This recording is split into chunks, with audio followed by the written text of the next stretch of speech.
My loves, we are here today with Deborah Austin, and you're going to love this interview with her. And she is going to share 3 tips to grow your midlife marriage. And if you're not married, that's okay because this can help a friend. Watch it for her. Absolutely. Okay, Absolutely. please. All right, That's Deb, what I I'm so always say. excited that you're here. Me And I just too. briefly want Me to say to too. my audience that I know Deb, we have worked together. She's been a client, and I just really wanted to showcase her and her gifts and her talents. So, to you, Deb, just give a little Absolutely. intro on what you do. First of all, I do want to thank you. This is amazing. This is an opportunity that, entrepreneurs always love to have. And so you were gracious enough to extend yourself. And I wanted to let you know I really do appreciate that. And so, for those of you who may not know me, my name is Deborah Austin. I am a life coach and a marriage strategist. I empower Black women to discover their truth and thrive while in a midlife marriage. And that is because I have done that. I am a midlife wife. I am actually 62. My birthday was a couple of weeks ago, well, actually on the 7th. Amazing, And amazing. You do not, I mean, I'm not just saying this, you do not look anywhere near 62. So we could do an interview about, thank you. honestly, aging well. I'm serious. I thought about that's our next interview, but go ahead.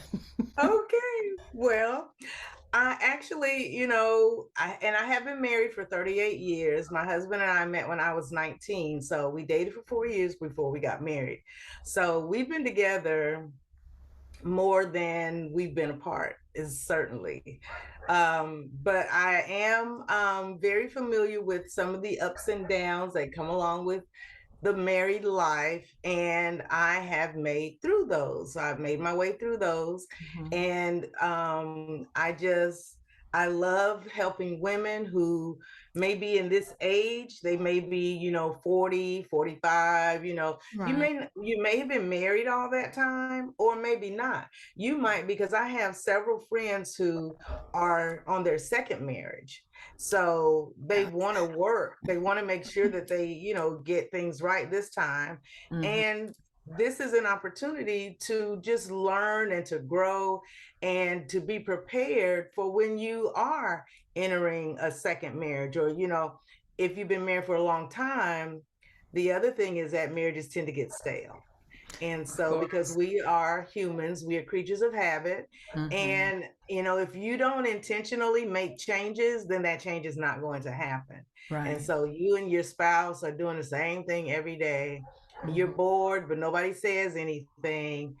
But I am here to help you with that. My client is a Black woman who is married in her probably mid to late 40s and up, and is interested in not having a stale marriage, that is interested in improving herself and recognizing that she needs to be good before the relationship, any relationship, and especially a marriage, can be good. If you aren't, then it's just not gonna, they're going to be problems. So we want to avoid that or address them if they're there. So I think you were going to share a little of your backstory in terms of why coaching your focus uh, specifically on Black married women. Were you going to share a bit of a personal story?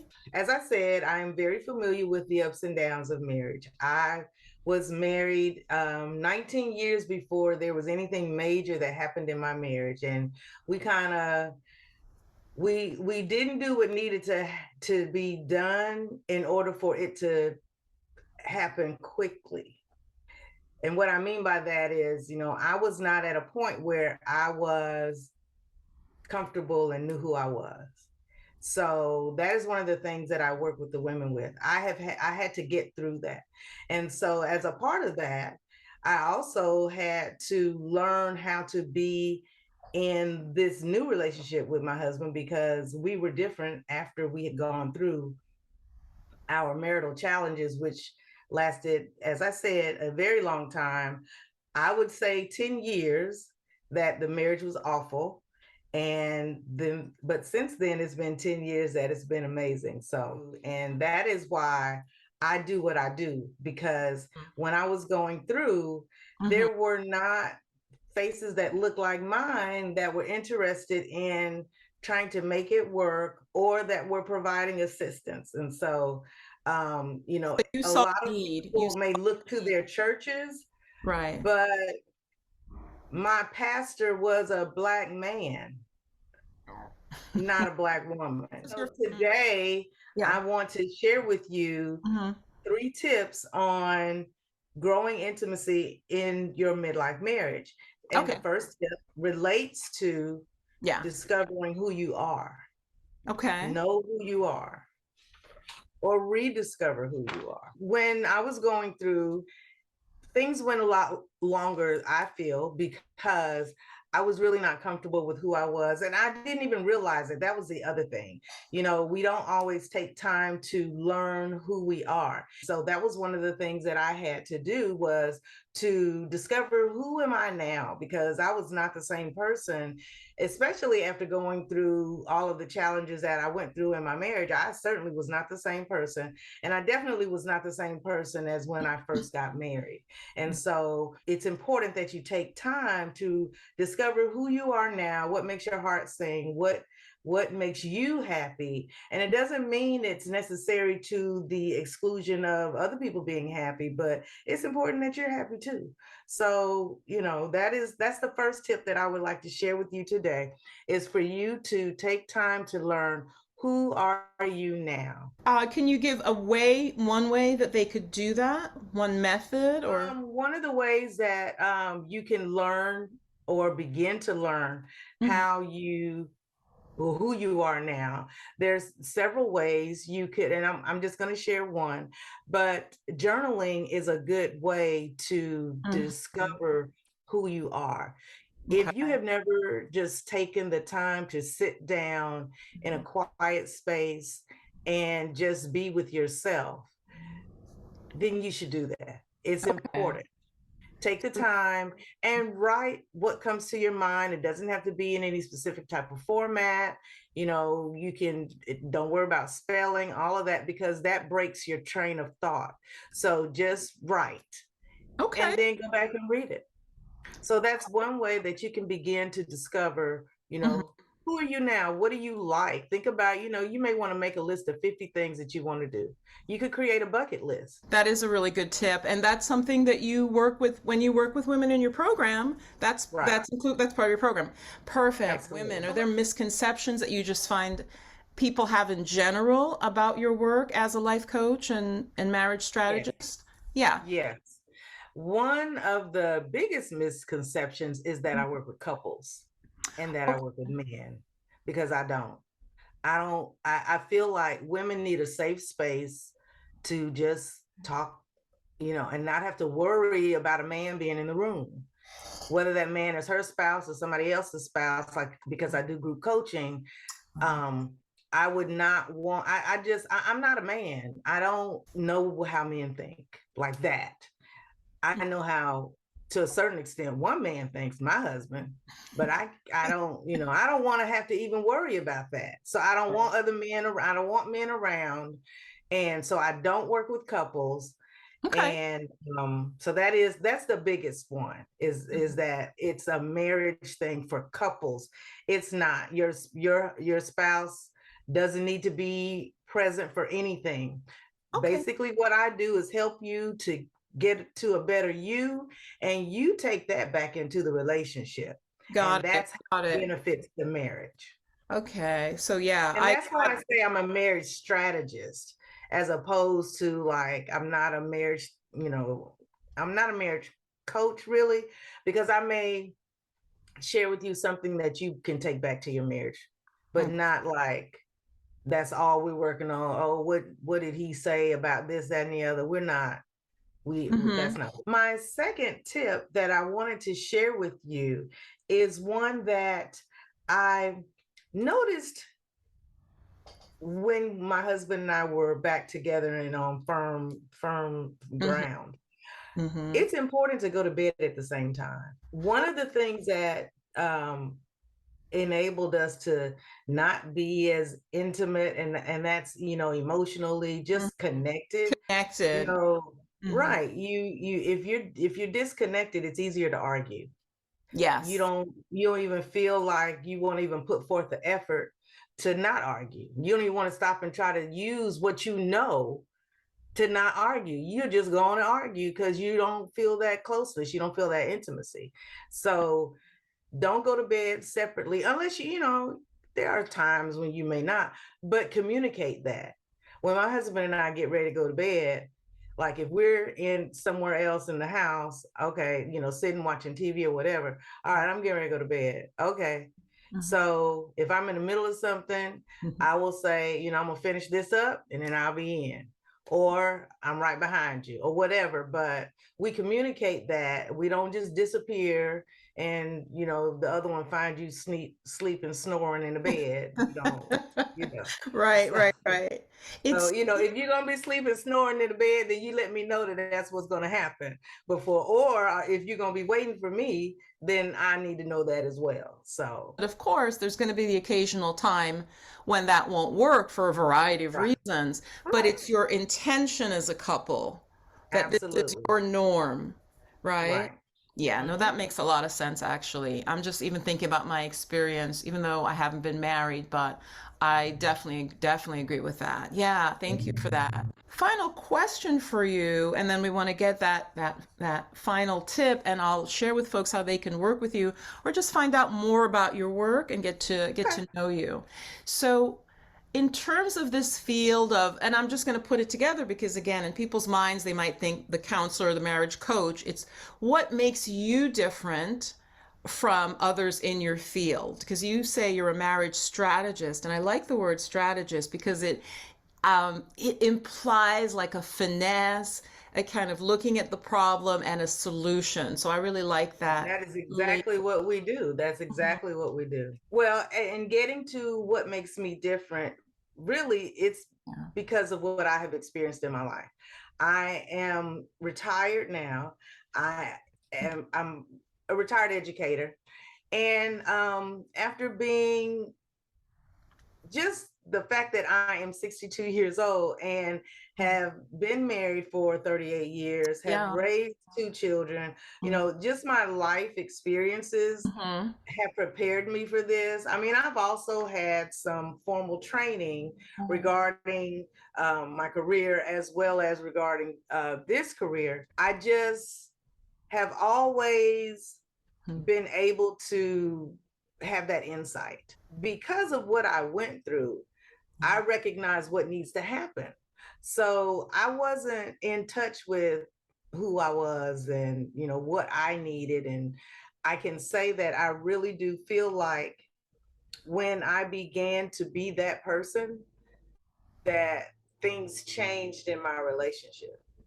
Mm-hmm. Because if you are not really sure of who you are, and there are going to be certain ways that you're going to respond when challenges come in your life, and if you have not prepared yourself, or even when they come, Mm-hmm. work towards that as opposed to just being stuck in the middle of it, because that's what I did for a long time, which I say that had a lot to do with why it lasted for, like I said, it lasted for about 10 years. So I began to recognize that I needed to be okay regardless. Whether my marriage made it or not, I had to be okay. And so that's what I began to do, was to take care of me, Mm-hmm. and that in turn flowed over into my marriage. And that's why I do what I do. The last tip relates to the tip that I gave you before, which said, which I told you to go to bed at the same time. And when you go to bed, you should make love with your husband and Well, that seems like your pretty spouse. helpful. But the reason that I'm even mentioning it is because people take it for granted that you do or you don't, one or the other. And like, because they feel like, well, you're in your 50s, you're in your 60s, you're in your 70s age, you don't know what people are doing. But also, if you stop doing it, it makes it more difficult to go back to doing it. And it is, it's very important to the health of the relationship. It keeps you connected. And even if you have to do it differently because your age, your body doesn't move the way it used to, because again, I'm talking to midlife wives. So we're, 50, 60, 70. Though midlife to me, even, I mean, you work with women even in their 40s, right? Yeah, It's like whomever, midlife honestly. crisis. But what I want them to understand is that a lot of what I'm going to talk about is going to have to do with Oh, my age group. right. But anybody can, I'm open to anyone. I would love to help anyone, because if you are a younger wife and are able to have conversation about what some challenges are that you may have in the future, and then you can come up with strategies to not have those challenges. So Right, yeah, right. definitely. I guess also with that tip, it sounds very general. So are you saying every night? I'm not clear on. Well, honestly, I will say, Yeah. if you okay, the I want to just go ahead and read to you what I have as far as the tip that I had posted. So basically it says, make love. Making love is as important to your husband as the air he breathes. Seriously. Talk to him, discuss his preferences and yours regarding frequency. If you feel it's excessive or that it's not enough, meet him halfway. Alternate days. We actually did that. The two of you can work out a schedule, put it on your calendar, add a reminder in your phone. Yes, it is that important. And Mhm. I say that because um, if you get in the habit of not Yeah, being intimate, yeah. it can sometimes, even if it's your spouse, it can be difficult to go back.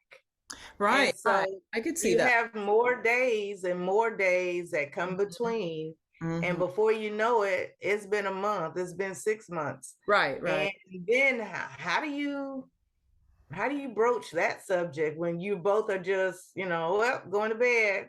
You may Hmm. go to bed at the same time, but that's it. So, and one of you may be wanting something to happen, but you just don't say anything because you know you either feel you may Hmm. be rejected, or you just feel like your spouse is not interested. And there are some people who feel like just because they are of that age, and whatever that age might be for them, they have the limiting belief that at that point they're not supposed to have sex anymore. I mean that can be a huge crux of the matter, like you said, Absolutely. leading to a sense of separation. It's like your roommates in the house. I mean, And that's exactly what yeah, happens. and I am a You're not mad, you're not angry, you're just there. complacent, kind of And just who wants to live like that? I don't, right, right, if right. you're not intentional, which is Yes. what, coaching is all about. So when you may know some things to do, or you may have an idea of some things to do, but you're not really sure about how to implement them. It's good to run it by somebody, and also just to get that emotional support from the other women in the group, because it's group coaching that you're doing, right? Yes, it is. Okay. Yes, it is. So on that note, Absolutely. I think that that's the most important tip, but it goes with all the others. So Deb, tell us just how can folks connect with you? How can women, Black women specifically, because that is your audience, how can they Mhm. connect with you? And I know you have a freebie or something to go a little bit deeper with this. Is I that right? do. I do. Is okay. So the freebie is actually 5 tips. So I gave you three Okay. today. Okay. So you will actually have 5 tips to grow intimacy in your midlife marriage. Okay. So like I said, there will be 5.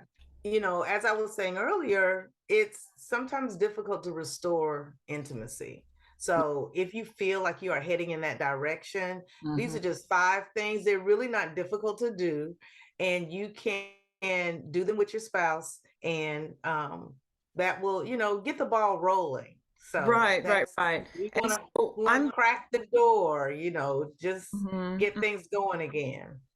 And so that's great. Thank you for that. So, ladies, if you are interested, you want to know a little bit further It's a good way to connect with Deb, and you have a program coming up. Do you want to just really briefly share about that program? Because some folks may see this after your program, but of course this will be something that you're doing. This is your work. So could you just share with us a little bit about the upcoming program that you're doing? I am really excited to share that I am having a 2-day intensive. It actually starts this Saturday at 10 o'clock. It is called Love Yourself, Love Your Marriage. Oh, wait. I love that. Say that again. Say that again. Love yourself, That's love your marriage. that is really nice. Okay. So, just for a quick overview, as I said earlier, it was important for me to learn who I was now. And that's what I want you to do. So that's going to be one of the first things that we're going to look at. We Mhm. are going to take stock of who you are, what you are now, and what makes your heart sing, what things are important to you. What do you need in your life right now? Because there's so many of us who don't take the time to even stop and think about it. There will be 4 sessions on Saturday and 2 sessions on Sunday. Okay. In terms of, because this is going out so close to that program, when do you have any idea when you'll be running it again? This will be an ongoing program. You will run this again, right? Yes, I will.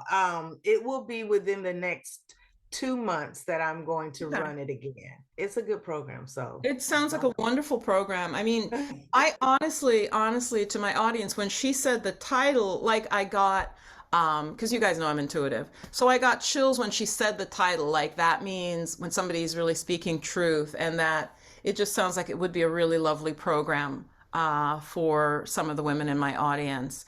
And or like I said, if you're not married, but tell a friend. So the links will be below this, you guys, Mhm. just to find out more about Deb. So Deb, thank you so much for being here and just sharing. And your work sounds really fascinating. And again, it's what I hear you saying is it's based on your own, what you've been through. So it's not just theoretical. Oh no, You know what I mean? no, And I think, ladies, no. wouldn't you agree that somebody can have theoretical knowledge, but it's Oh, absolutely. real No, knowledge. I have been there. I've Yeah. been through. I've done what I'm telling you to do. And it So, worked for you. um, Worked for you as it shown did. the length of your marriage and the state of grace that it's in that you've come through. So I think that's really Absolutely. I would love if you come back if goddesses have any questions or comments, just come back into the comments and just reply. That's kind of a Oh, nice. absolutely. Okay. That'll be good. Cool, Yes, cool. I'd love to do that. Yeah. I would love to do Great. All that. right. Thank you so much for being here. Looking It was a forward to the pleasure. questions. Mhm. And Great. thank you again, Viv. This is wonderful. I really appreciate it. Thank You're you so much. welcome.